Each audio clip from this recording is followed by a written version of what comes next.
And right now we are learning more about a loaded gun brought onto campus by a student. It happened this morning at Ragsdale High School in Jamestown. Security staff say they found the weapon when the student passed through a touchless body scanner and an employee then looked in their bag. The sheriff's office says the student took the bag and ran from the school but was stopped at the edge of campus. Guilford County Schools told us no one was harmed or threatened. They've now turned the investigation over to law enforcement. The school district says it wasn't just the scanner that helped today, but all of the district's safety measures. You'll notice that the one piece that I said was the scanner alerted, but then you'll also notice that I said the employee then looked in the bag and observed what they thought was right. The employee then started the system and the whole protocol to get the SRO going.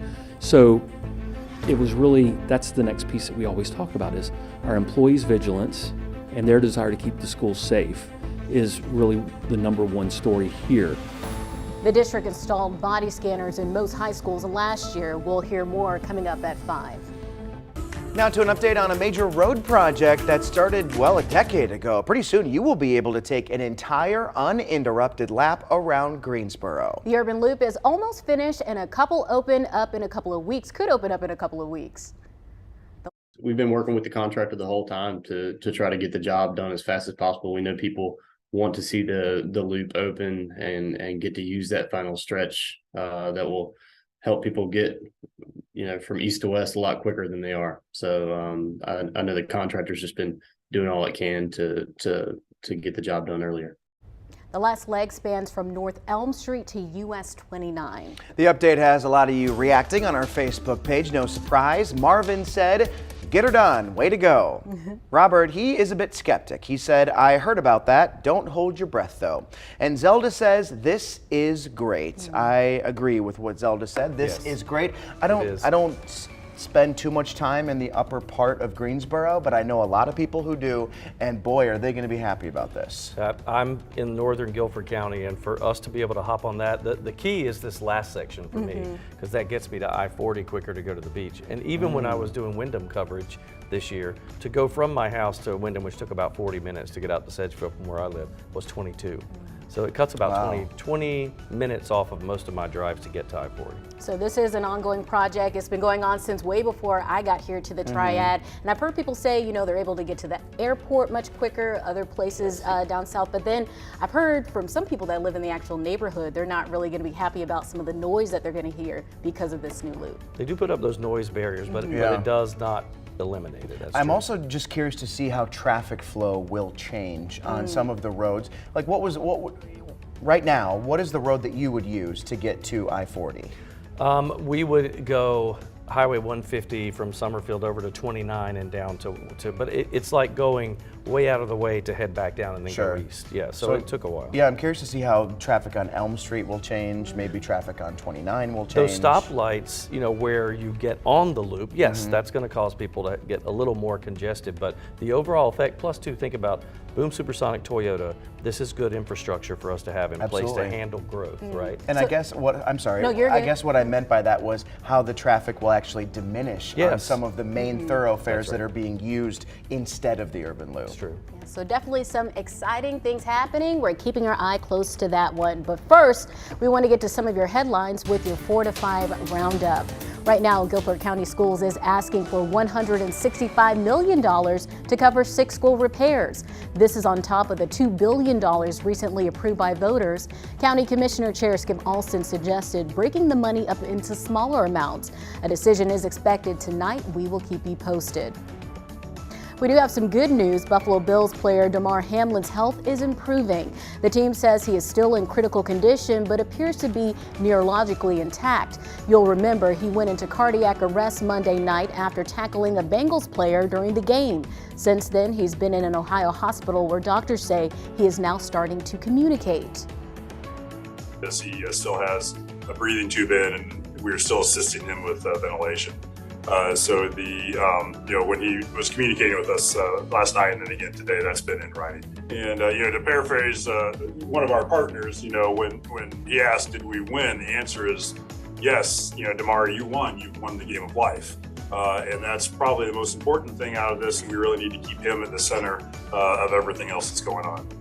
Great update here. Sources say the NFL will not resume Monday night's game. It's not clear how that will impact scoring. The Buffalo Bills do have a game scheduled this Sunday. The House stalemate over choosing a new speaker is still going on. Republican Kevin McCarthy is determined to win over enough fellow Republicans but can't secure a party support. Today marked the third standoff between McCarthy and 20 colleagues, refusing to give him the green light. Without a House leader, the chamber cannot conduct business. It's unclear how long the decision process could take. You know to do your research if you're shopping for a car, but experts want you to look even closer the next time you're in the market. An old scam is now easier with updated technology. The used car market is booming because of the continued shortage of vehicles. As a consumer, you want a previously owned car with the smallest mileage available, but mileage that's legitimate. The odometer can be manipulated in a matter of seconds, if not a couple minutes, and it changes the value of the vehicle by hundreds, if not thousands of dollars. Old-style analog odometers like this took time to roll back, but in this digital age, it can be done in a matter of seconds with a readily available tool that can be purchased online for about $300. In this current used car market where we're already seeing record high prices, it's a way to make a quick buck, unfortunately. Take this 2009 Chevy HHR with high mileage. Watch this. You can see we've got about 150,000 miles on the odometer right now. 1, 2, 3, you'll see the odometer change right to 50,000 miles, and it's that quick. That change increases this vehicle's estimated value from $4,300 to $7,300. Here in North Carolina, how many vehicles with rollback odometers may be on the road? So North Carolina is actually number 10 in the nation when we look at states for the number of vehicles with the rolled back odometers. That translates into 43,000 automobiles on this state's road with fake odometer readings. Nationwide, there's 1.9 million vehicles with mismatched mileage. Beyond the illegality of it, how dangerous is it to buy a vehicle that doesn't show true mileage? There are things that you need to be doing to maintain a vehicle that has significantly more miles than you realize, and that can cause problems. That can leave you stranded on the side of the road. Carfax offers a mileage check online. Also, you can take that automobile to a mechanic for evaluation. They'll know where to look for signs of wear and tear which don't match up with the mileage. The U.S. Department of Transportation estimates odometer fraud costs drivers more than $1 billion a year. It's crazy to me that this is really the only way to know how many miles are on the car. I can't believe you're watching that in real time. He goes, watch this. Yeah. And they just It's like hit a 30 button. seconds, Yes. a minute. I've done several stories on the odometer scams, and the Carfax is so important. All you need is that VIN number, and you can look at the history of the car. You can also see if there's open recalls for the car and what other maintenance that you need. So especially if you are buying a used car, that Carfax is very important, and it's free. You can download the app, and you can even look up the license plate, and it can tell you information about the car as well, even if you don't own the vehicle. I've done that for both of the twins' cars when they were getting like their college, high school cars. Just because, a used car that old, you got to check. And we did. It's all right there. It's almost like we need back in the day when they had the physical numbers on there that would turn over for each mile instead of this digital screen. It reminds me of Ferris Bueller's Day Off. Where Yeah. they Ran put the car in backwards. reverse. I think a lot of people thought that was a possibility, right? Yeah. Like you just put it in reverse and it takes miles off. It does not work that way. No, not at all. That's so funny. All right, let's get to our forecast. We've got some good stuff for you. We're getting back to normal. I know a lot of you may say, no, wait, Chilton. I like the warmer weather. We have to say goodbye to that. All good things come to an end. We go back to where we should be, really, for this time of the year, even though it sounds like a cold snap. But 62 in in Greensboro right now, 65 Burlington and High Point and Lexington. We go down to Asheboro, 64 there, Troy 68, and 61 in Mount Airy. 37, that'll be the low tonight. Yep, that's a lot different than where we were recently. We were seeing overnight lows closer to our normal high for a couple of nights. Mostly sunny tomorrow, still remaining cool. In fact, much cooler than today, 51 degrees. Winds only 10 to 15, so not bad out of the west. Look at the radar and satellite combination. Not much to see here. Let's go out to a wider shot. Big ridge of high pressure clearing everything out for us. So there goes the front that brought us the rain the other day. That's off the coast now. And we're left high and dry for a couple of days with that high pressure in place and then the cooler air coming down from the north. It keeps us in those lower 50s and upper 40s for a few days, pretty much through the weekend, we think. The next low pressure system coming here, and this is, by the way, Friday at about 5:30. We'll see that start to approach, but it really doesn't affect us very much until Saturday night and into Sunday. Especially Sunday, we'll go with a 40% chance of showers as that system gets a little bit closer. Now we'll have to watch Saturday to see if this particular model does show a little moisture making its way over, but the timing of that is still kind of questionable right now. So we'll go with some clouds building in on your Saturday. I think the rain chances are more isolated to Sunday than anywhere else. Clear skies tonight, that 37-degree overnight low. Here's your 7-day. 51 and sunny tomorrow. Add clouds. There's that 20% on Saturday just in case. 49 will be the high Saturday, Sunday. A good 40% chance on Sunday. Next week, drier Monday, Tuesday, and then the low to mid 50s. Hover that way through Wednesday, and then Thursday, a rain chance in 48. If you haven't checked out our 4 to 5 live stream, you're missing out. We're having tons of fun over there. We talk about things we don't discuss on the news. We even have an exclusive Facebook group. It is called the 4 to 5 Club. Just search for it on Facebook and click join group. I'll let you in. We'll see you later.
Colon cancer is the second most common cause of cancer deaths in the U.S. when numbers for men and women are combined. That's according to the American Cancer Society.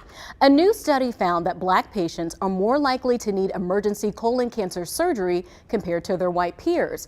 I spoke with a doctor at Novant Health about what this study means and how triad agencies are working to address this disparity.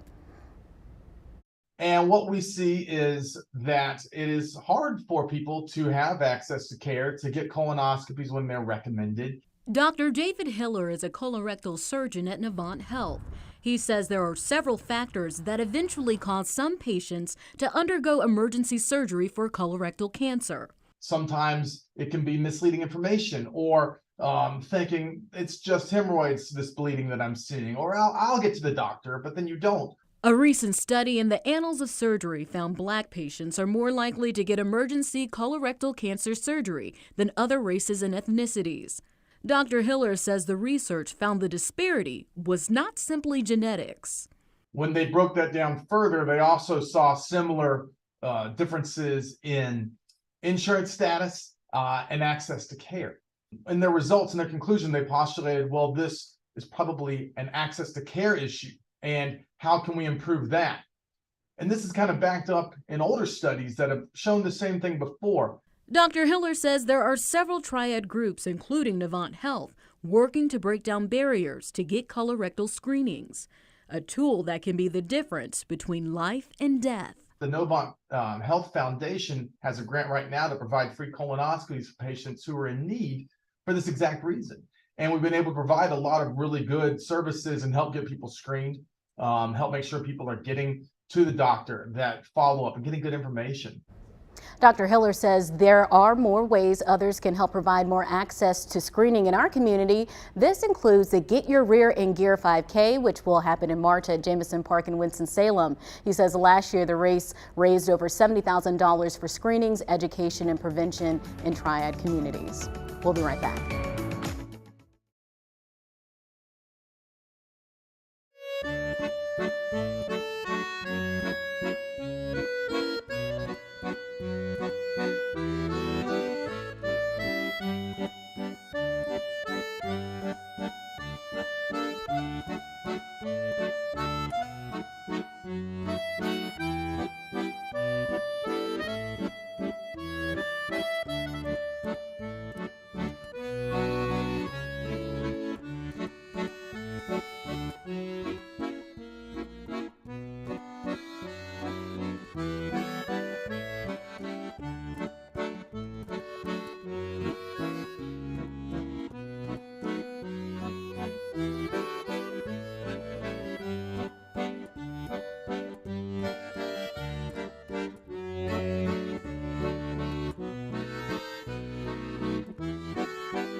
She told me, she goes, well, you can't bring my mic up for this.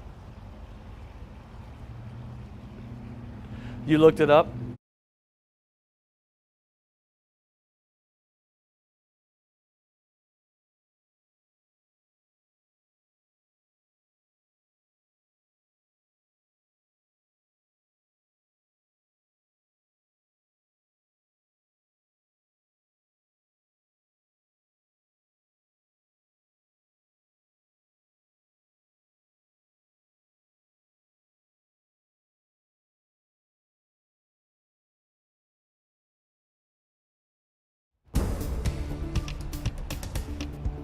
You know, if you stepped outside, early afternoon, lunchtime, beautiful blue skies everywhere, a couple of puffy clouds, and that's about it. And it was, if you were in the sunlight, it was so comfortable, really nice, way above normal for us this time of the year. We can say goodbye to that, by the way, because we'll see these temperatures drop from the low 60s, low to mid 60s, depending on where you live today, down, and it'll drop quickly as we see these clear skies tonight. We think we'll make it down to about 37 degrees. So even if you're looking at this going into midnight to 1 a.m., we're still in the mid 40s, got a ways to go. And by the time you head out to work the next day, we're looking at 37. Satellite and radar, we're clear here. In fact, all across the state, for that matter, across the Carolinas. A couple of clouds at the coast, but that's about it. Most of that rain moves off the coast and we're left high and dry. Big ridge of high pressure will play a role in keeping skies clear, but what's left of this cold front, just kind of a trough, will move back by. There's colder air back behind that, so that low way up to our north will help to bring our wind flow more out of the west to northwest. And we get that northerly component to that, that's when things start to cool down a little bit. But we say this, back to normal though. We should be in the upper 40s this time of the year. We've just been spoiled for a few days. And then we'll watch the approach of the low pressure center. That will get closer to us on Saturday. That's when things start to change a little bit. So your Friday, much cooler, but at least we see clear skies. Tonight, mostly clear in 37. Wind's not really a big issue. They're light and out of the west. So for highs tomorrow, lots of sunshine, 51 degrees. Those winds west 10 to 15. It's not bad, fairly normal. And then we see a bit of a change. So Saturday, Sunday, we'll hover in the upper 40s. Again, kind of normal weather temperature-wise, but we do have a rain chance. It's a 20% Saturday, probably in the afternoon hours, but then a 40% chance on Sunday. Look at the overnight lows. We'll drop down to 31 for Saturday morning, 38 for Sunday morning. After that, a little bump in temperatures, the front will pass, and we go back up to 54 for your Monday. It's variably cloudy Monday, but partly cloudy. Tuesday, it's 53. Slight rain chance on Wednesday and 52 for the high, and then we'll clear it back out. Partly cloudy Thursday and a cooler high at 48.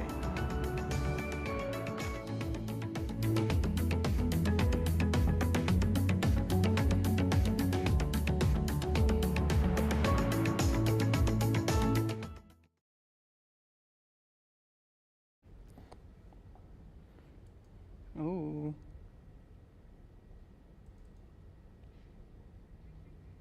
Oh, it's Manning. Hello, 1, 2, 3. How now, brown cow? How now, brown cow?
WFMY News 2 movie critic Manning Franks reviewed a whole lot of movies last year, but which were his favorite? Check out his top 4 best films of 2022. 2022 has come and gone. Oh, there it goes. As a film critic, I've seen over 100 films, so you don't have to. From horror to comedy to action to drama, I've tasted a little bit of everything, and it is sweet. So let's take a look back, and I'll tell you my top 4 films of the year and where you can watch them. At number 4, a new adaptation of the classic novel All Quiet on the Western Front is a masterful achievement that does the rare feat of improving upon its 1930 predecessor in so many ways. It doesn't pull any punches as the brutality of war is laid bare for all to see. It's a stunning and disarming war epic in the German language that will leave you breathless by the time the credits roll, knowing that, despite if we don't want it to be true, this horrific war really happened. It's streaming right now on Netflix. At number 3, my love for this film is as fresh and burning as the volcanic love of its 2 subjects, Katya and Maurice Kraft. The documentary Fire of Love about the volcanologist truly captured a passionate, real-life love that mixed in breathtaking archival footage, compelling and practical science, and a story that rivals that of traditional narratives. With all of that, for me, this is the best documentary of 2022. You can stream it on Disney+. In the spot for number 2, a film that left me without words at its sheer pathos in every single scene. Women Talking is the adaptation of a 2018 novel about women in an isolated religious colony discussing the aftermath of a series of sexual assaults. Emotionally upheaving yet deeply rewarding. Women Talking is a phenomenal work of art and an essential conversation with the best acting ensemble of the year, thanks to writer-director Sarah Polley. While it's currently out in limited release, it will open wide on January 20th. And my number one is the maximalist masterpiece, Everything Everywhere, All at Once.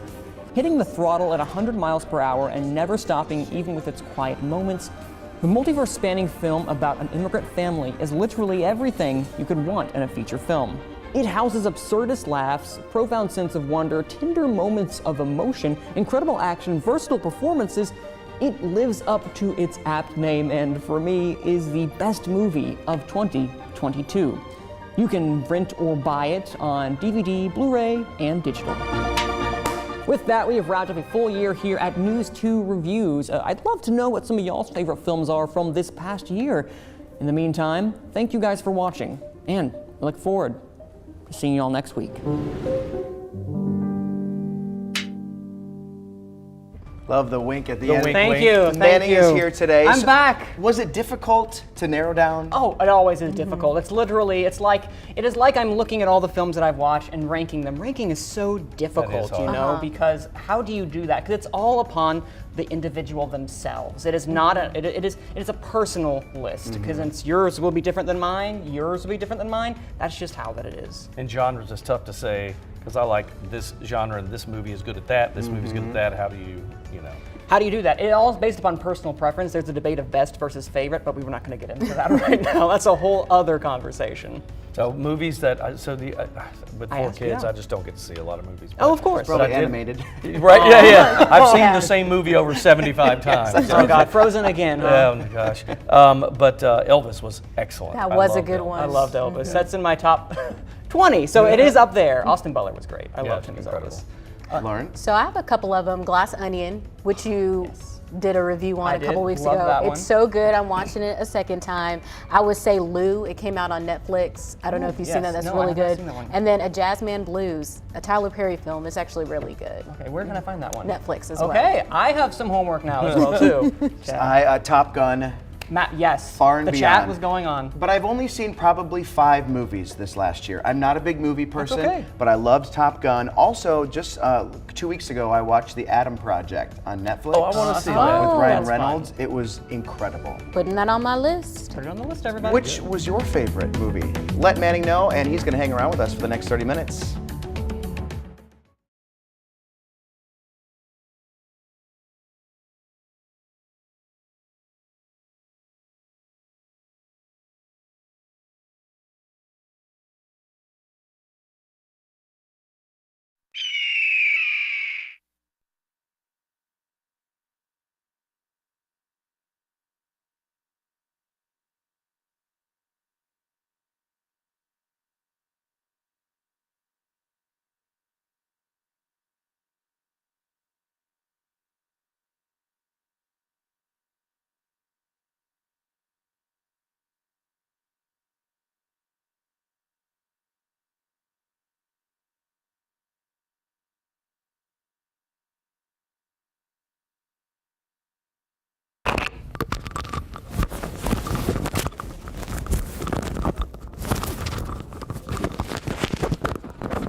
Mike check Jalen, 1, 2, 3, 4, 5, 6, 7. Mike check Brad.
back to your 4 to 5. Eric Chilton here, along with Chad Silver, Lauren Coleman, Andy Franks is standing by. Hey everybody, thanks for watching us on News 2. We're also on Fire Stick, Roku, and the WFNY News 2 app. And right now we are actually getting ready to hear from Buffalo Bills players and coaches. They're going to appear in this screen back here. It's for the first time since Damar Hamlin collapsed on the field. The team says he is still in critical condition, but he's showing strong signs of improvement. Hamlin went into cardiac arrest Monday night after making a tackle. Since then, he's been in a Cincinnati hospital where doctors say he's now starting to communicate. And for the first time, we're going to be hearing directly from the coaching staff in that press conference, so we will keep you posted as it happens. All right, good news. Damar Hamlin's health is improving, as we were just talking about. The team says he is still in critical condition, but they're saying that he appears to be neurologically intact. And as we said before, you'll remember he went into cardiac arrest Monday night after tackling a Bengals player during that game. And as I said before, he's been in an Ohio hospital where doctors say he's now starting to communicate. He still has a breathing tube in, and we're still assisting him with ventilation. So when he was communicating with us last night and then again today, that's been in writing. And to paraphrase one of our partners, when he asked, "Did we win?" the answer is yes. Damar, you won. You've won the game of life, and that's probably the most important thing out of this. And we really need to keep him at the center of everything else that's going on. Yeah, what an incredible message there. As far as the game goes, the NFL says it will not resume Monday night's game. Now, it's not clear how that will impact scoring as well as playoffs. The Buffalo Bills do have a game scheduled this Sunday that will go on as scheduled. All right, we'll talk about our forecast, and then, of course, if that press conference starts, we'll get you there as soon as possible. 62 degrees in the Triad right now, 64 in Charlotte. Fayetteville, you're at 68. It's 71 for Wilmington and Myrtle Beach, Charleston, 72. All these temperatures way above normal, but we can say goodbye to that. We've been seeing temperatures in some cases almost 20 degrees above normal. Depending on where you live, you've seen more than that. But officially at PTI, I think we were 19 degrees above normal one day recently.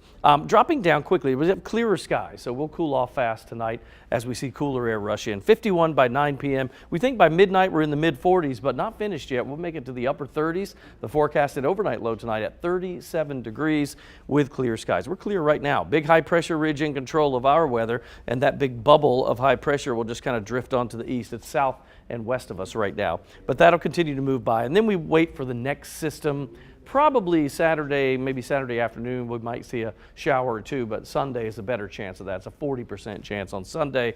This is Friday at about 5:30, so there is what's the remnants of a cold front really working their way through there, so that ushers down cooler air. And by the time we get to the weekend, we think highs will only be in the upper 40s. Again, that's normal for us. Here comes the low pressure. You can see some of that moisture streaming in ahead of that system. That's Saturday at about 4 p.m., so just get ready for that 20 to 30% chance of an isolated shower. And I think it's probably more likely in our northern counties than over the Triad, but you could see that. Sunday's a different story. So tonight, 37 and cooler, that's clear skies. Then tomorrow, we see 51 degrees with all sunshine. 7-day outlook like this. From 51 tomorrow, we go to 49. Clouds build in for your weekend. It's a 20% chance on Saturday, a 40% on Sunday. For Monday, we'll spike temperature-wise, warmest day of the week at 54, and we'll go with partly cloudy skies on that day. Tuesday, same story, but a little cooler, 53. 52 with a rain chance Wednesday, and then cooler on Thursday. Partly cloudy, look for 48. Overnight lows for the most part are going to be in the 30s, with probably the coolest overnight low coming in Saturday morning with 31, and the same story on Thursday morning. Okay, let's get to your 4 to 5 roundup now. First up today, the Guilford County Sheriff's Office says a student brought a loaded gun to Ragsdale High School this morning. Investigators say the new touchless body scanner at the entrance spotted it and alerted staff. No one was hurt or threatened. The Sheriff's Office is now in charge of the investigation. Guilford County Schools is asking for $165 million to cover the added cost of 6 new schools. It's on top of the $2 billion recently approved by voters. District leaders are blaming inflation for the added cost of construction. County commissioners will decide whether to foot the bill at their meeting tonight. We will keep you posted. Court documents unsealed today are shedding new light on the murder investigation at the University of Idaho. Investigators say they found DNA of the suspect, Brian Kohberger, on the knife sheath recovered at the crime scene. They also say cell phone data from Kohberger placed him near the crime scene about a dozen times in the previous 5 months. They say a woman who lived at the home awoke to the sound of crying and saw a masked man in black clothing approaching a sliding glass door. Koberger is charged with 4 counts of first-degree murder. First responders are some of the most brave souls in our community. They rush towards danger when others are running away. But did you know that people who answer the phone when you call 911 aren't always considered first responders? WFMY News' Jalen Gilkey is here with a look at an effort to change that.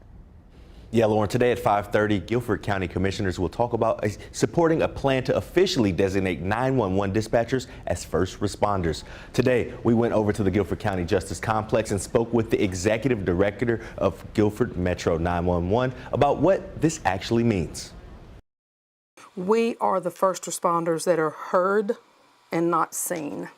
And so all of our sister agencies recognize us as first responders, but the citizens and general public never think about us. Currently, at a federal level, telecommunicators are classified as secretarial, and they are not under the protected service classification, which is first responders. Jones went on to say that this designation would help them with recruiting and retention, which they've struggled with for the last decade, as the role of 911 dispatcher has evolved from handing a handwritten note to police or EMS. Now the position requires 6 months of training and life-saving measures and medical knowledge. We answer their call for service, we send help, and we move to the next call. And we deal with untold mental trauma, stressors, because sometimes what you don't know can be worse than what you do know. And we take calls and never know the outcome. If reclassified as first responders, it would also allow dispatchers to get access to certain mental health services in times of crisis.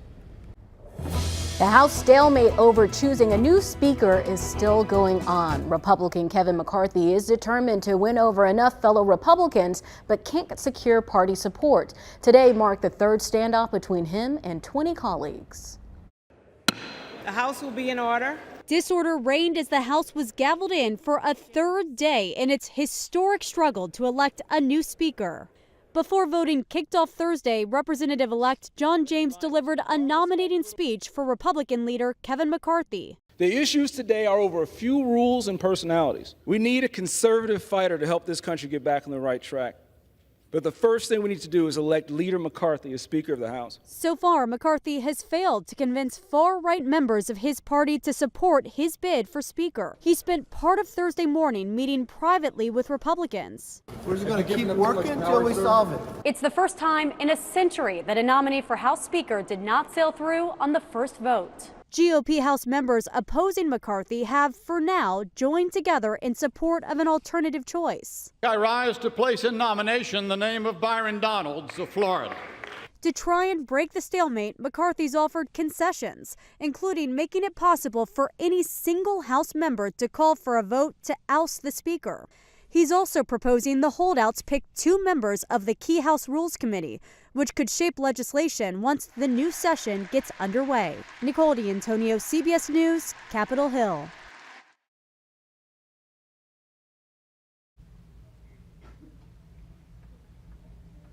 So am I coming up or what?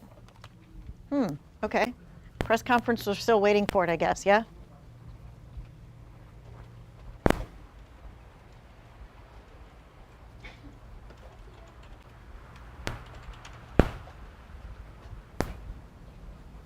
Okay.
We are on top of breaking news right now. There is a live news conference happening with the Buffalo Bills staff. Let's listen in.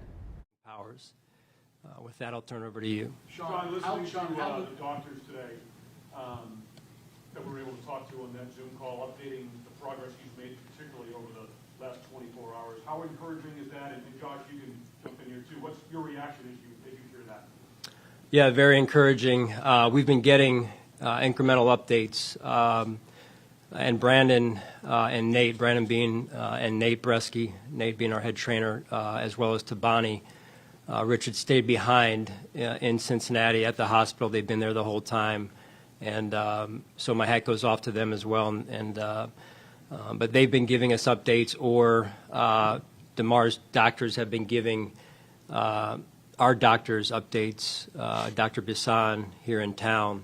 And then the updates have flowed basically through either Brandon and Nate or Dr. Bisson or directly from DeMar's doctors. And the news has been very encouraging as we all are up to date at this point, and just extremely grateful. Josh, what can you say about the leadership of your head coach when this happened, when DeMar collapsed and ultimately deciding this game should not be played? Yeah, the way he handled it was... He was a perfect man in that situation to handle that type of situation. I can't say enough about what he did, what he said to us in the locker room. Obviously just a dire circumstance that nobody's expecting, nobody's ready for. There's nothing that you can train about doing. Like, you can never put yourself in that situation until it happens. And I want to thank I know Coach mentioned it earlier, but our training staff for going out there, not knowing what's going on, but going through a checklist, working as a single cell symbiote, like saving his life, and is being on that field.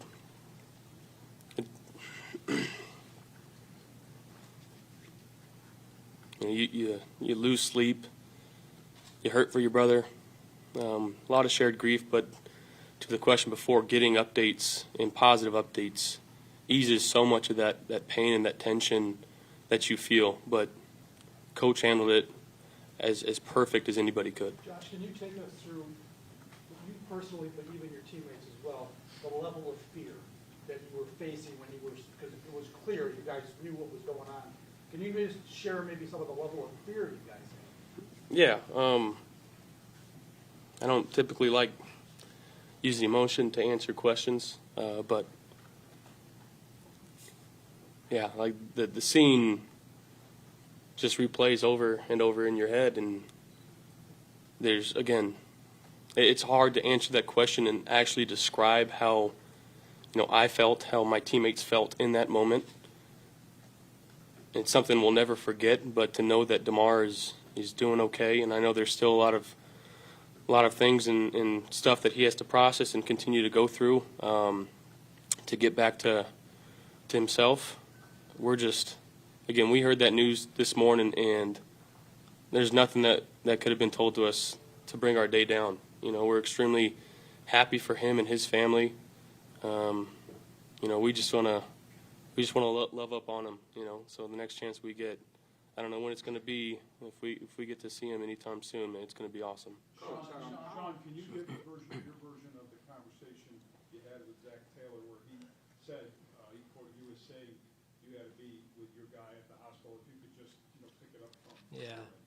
Yeah, I caught a little bit of that, and just very appreciative of Zach, and I'll start there. I mean, Zach, the NFL is such a competitive league, and games are so competitive. You spend all week, right, preparing to beat each other, and as fast, and Josh can attest to this, as that was unfolding in those situations, as Josh alluded to, you prepare for things to go wrong in the game as you visualize the game unfolding, just so you're ready, but they're not of that nature, right? They're on the field, they're schematic challenges and whatnot, and so as competitive as this league is, Zach quickly recognized the situation, and when you can engage with the opposing coach, and he and you and Zach and I were on the same page so quickly there.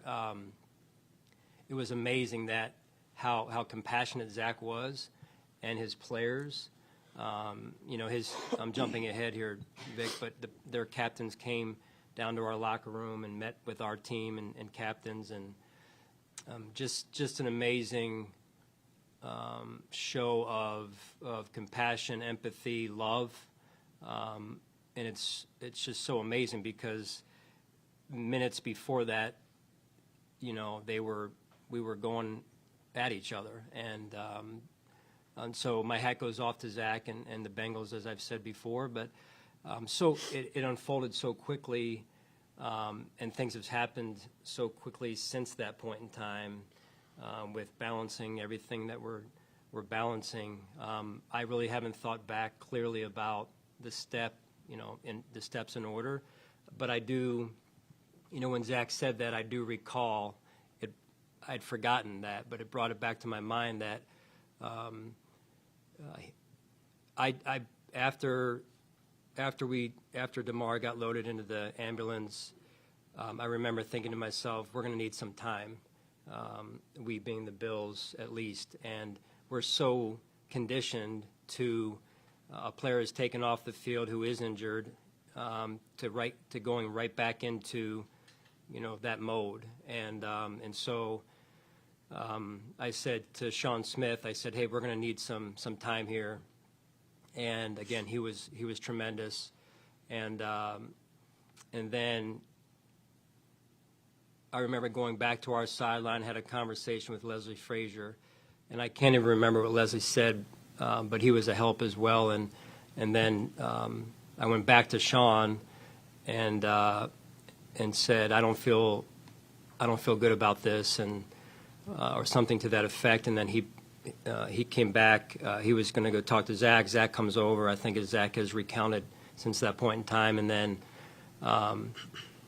then the league was involved, and so we went back to and the league helped in this way as well, saying, hey, it's okay to go back into your locker rooms. And so we headed that direction. And then the way things unfolded from there was really we were in the front of our locker room, not quite out in the hallway at that point, but having conversations amongst ourselves. I think I went in and addressed the team and just felt like overall it was going to be really hard to put them back out there, but I wanted to give them the option to go back out there if they wanted to. And led by Josh and a couple of the other captains, they decided not to go back out there. And so going then from our locker room out our doors to the hallway where Sean and the rest of the officiating crew, as well as Donna Ponte from the league, they were there, you know, making sure that they were there for us. And then Zach also walked down outside of our locker room. And I'm not sure what was covered on television or not. So, and then again, the follow-up conversation that needed to happen ensued right there outside of our locker room. Sean, how do you go? And Troy Vincent talked eloquently yesterday about how you were battling and this team was battling and how the focus was on really just mental health and going through this. How difficult was that part? How uplifting was the news this morning? And with Mario Hamlin speaking to the team. Yeah. And how do you just turn your attention now moving forward to try to play a game? Yeah. Fair question. It's, you know, mental health is real. And, you know, I think as a coach and as leaders of organizations, you know, number one, Terry Pagula does a great job of leading in that regard for us. But the job description of a coach is not just coaching X's and O's, and it's much more than that. And so, you know, the health, to me, the health and well-being of your staff and your players is the number one job of a coach in this situation. And so that includes mental health. Sean and Josh, can you follow up on that? Right now, you are watching an update from the Buffalo Bills on an update of the status of Damar Hamlin's health condition. And you can continue watching this online, but we're going to take a quick break and we'll be right back.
Let's talk about changes coming up in our forecast, and we'll start with overnight lows tonight. So we've been in the 40s for overnight lows in some cases, which actually is where a high should be this time of the year. So we'll get down to about 53 by 8 o'clock tonight. I think we break the 40s by 10 p.m. 2 a.m. 44, but the projected overnight low, we still could drop down to some upper 30s, just depending on where you live. So it will be cold tomorrow morning, cooler than you're used to recently, that's for sure.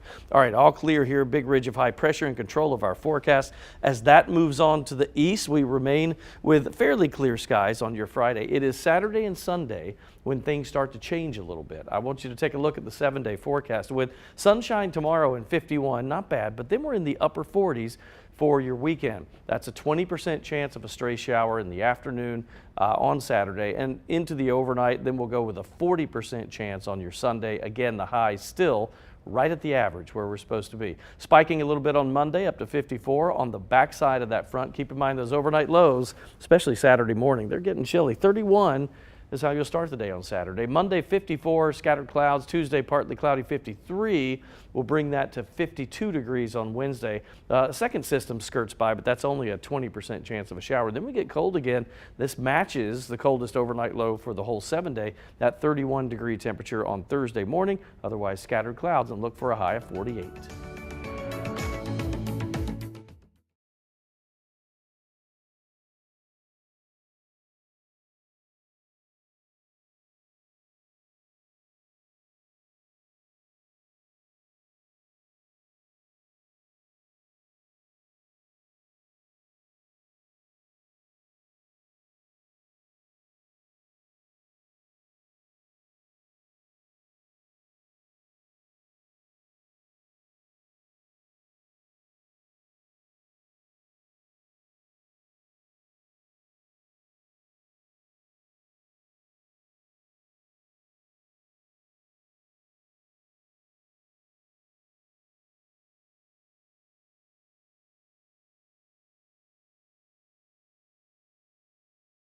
Peanut butter jelly, peanut butter jelly, peanut butter jelly, peanut butter jelly, peanut butter jelly, whatever. 1, 2, 3, 4, 5, 6, 7, 8, 9, 10. 1, 2, 3. I will finish that thought later, Lauren. Okay. I gotta figure this out.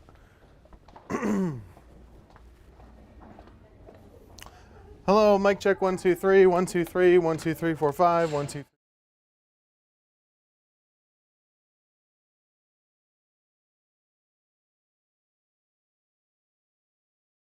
Along this loop.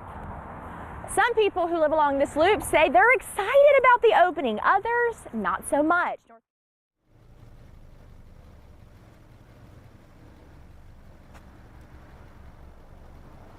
You got it. Mic check, mic check, mic check. 1, 2, 3, 4, 5, 6, 7, 8, 9, 10. 1, 2, 3.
We begin with developing news in Guilford County. A loaded gun found on a student at Ragsdale High School in Jamestown. A body scanner detected the gun this morning. School officials say no one was threatened or harmed. WFNY News 2's Daniel Cruz joins us from the high school.